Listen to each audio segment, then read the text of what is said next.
Recently it was announced that Amazon's upcoming MMORPG New World is being delayed until spring 2021.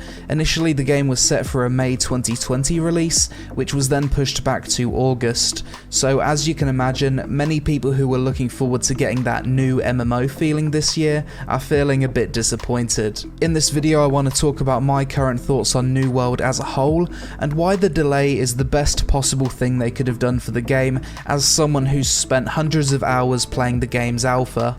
I'm also going to talk about what I think New World needs to change and add to the game to be successful. But before we jump into it, this video is brought to you by Instant Gaming, which is a great place to compare video game prices across multiple different platforms such as Steam, PlayStation, Xbox and so on, allowing you to buy games for the lowest possible price via game key reselling. Every month Instant Gaming has a giveaway via my link in the description where you have the chance to win a game of your choice. So if you're a broke boy and want to save some money and win a free game, click my link in the description below.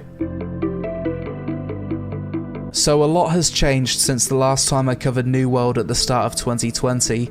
Back then the game was definitely going more in the direction of a sandbox PvP MMO, but over the course of 2020, it seems as though their focus has shifted to trying to capture the theme park PvE audience. This is reflected in their decision to switch to an opt-in PvP system, have territory wars be an instanced 50 vs 50 battlegrounds type thing that lasts like 30 minutes, and the introduction of invasions, which are an instanced PvE horde defense type mode where you defend your settlements from corrupted monsters. It was also said in the community PvP Q&A that the game is now leaning to having more of a PvE focus. Now when all this information was coming out, pretty much every content creator covering this game pointed out that doing a complete 180 on your vision for a game that you've been working on for a few years, a few months out from release, would be a complete disaster, and this is evident in the fact that they've now had to delay the game until 2021. Personally, having played the game, I think New World has many core problems they need to address before the game has a good chance of success.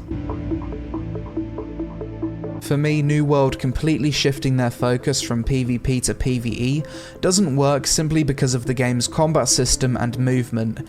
To me, on a fundamental level, the combat in New World lends itself much more to PvP than it does PvE when it comes to endgame content. If this game used a tab target system like in other MMOs, this shifting their focus to PvE would be fairly easy. This isn't the case though. New World's combat as of July 2020 was a full action combat system with very few mobility abilities, a relatively slow turn rate, and the choice of switching between 3 different weapons, each of which have 3 abilities that share cooldowns across each weapon. The vast majority of abilities in New World feel incredibly clunky as they animation lock you in place for 1 to 2 seconds without the ability to dodge roll to cancel animations.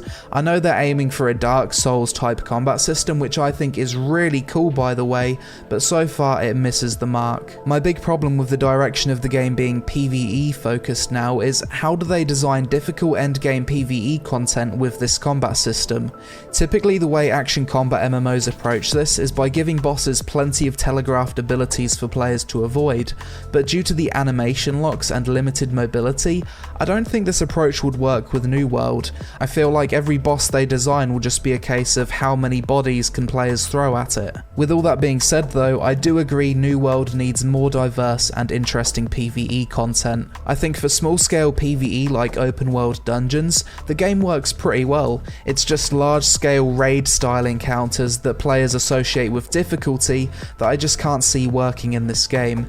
You're never going to take the PvE only raiding audience away from WoW and Final Fantasy XIV with this combat system, so I don't understand why that's the direction they've decided to take here. Another fundamental thing I dislike about New World and its change of direction is there's absolutely zero sense of risk versus reward, from there being no risk of encountering PvP due to no flagging system, very little death penalties other than time lost, to failing a territory war and losing a settlement to another faction. There's no real sense of loss in this game. One of the biggest things that confuses me about New World is their decision to make it a faction versus faction MMO, but there being no real consequences within that system. system.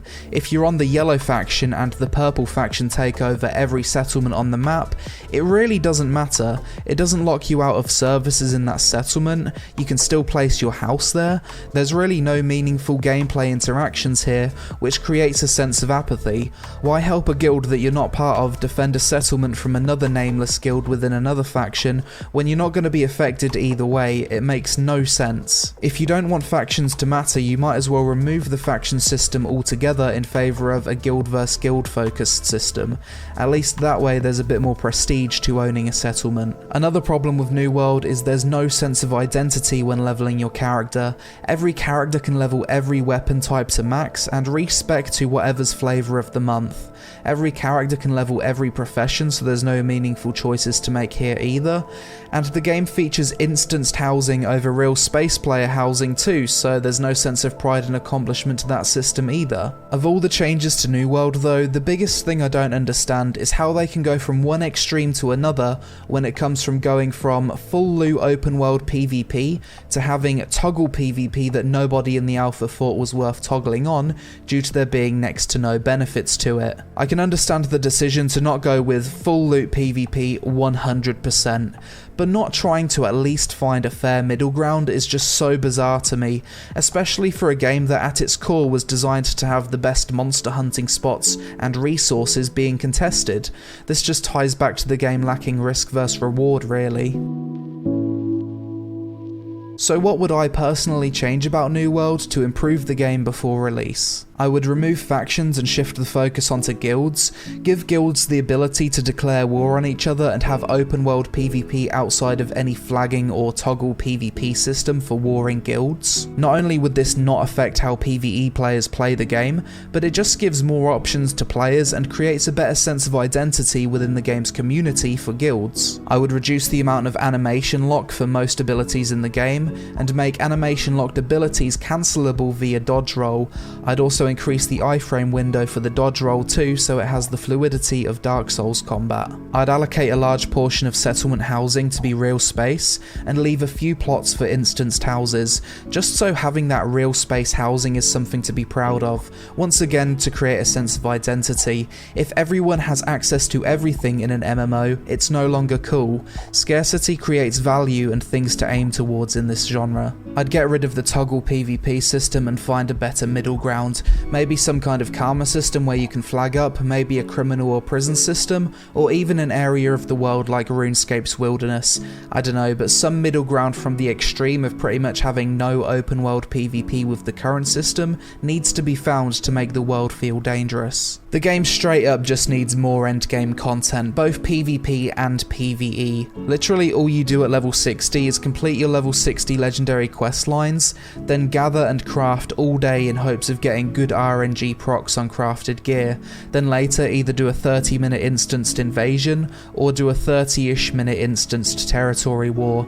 There's really not a whole lot of stuff to aim for in New World once you hit endgame, and this is the main reason I think delaying the game was a good idea. The way the game was initially going to release, people would have played the game, most hitting level 60 in 1 week, then spent another week looking for endgame, doing the invasions and territory wars, then many people would have gotten bored and quit after about 2 weeks. The only people who would have stuck around are crafters or people wanting to progress their character for when new content is actually released. But other than that, the best thing about New World for me is in its massive immersive open world. The graphics are breathtaking at times, and going around the map exploring all of the different points of interests for the first time is a hell of a lot of fun, and for the first week I think many people will love this game. Endgame is the biggest issue for me, and I hope to see New World grow some balls and steer away from the design principles that have slowly infected the MMO genre over the years, such as giving everyone a participation trophy and damaging the integrity of the game to cater to people who are offended at the sheer thought of PvP. The game needs more risk versus reward,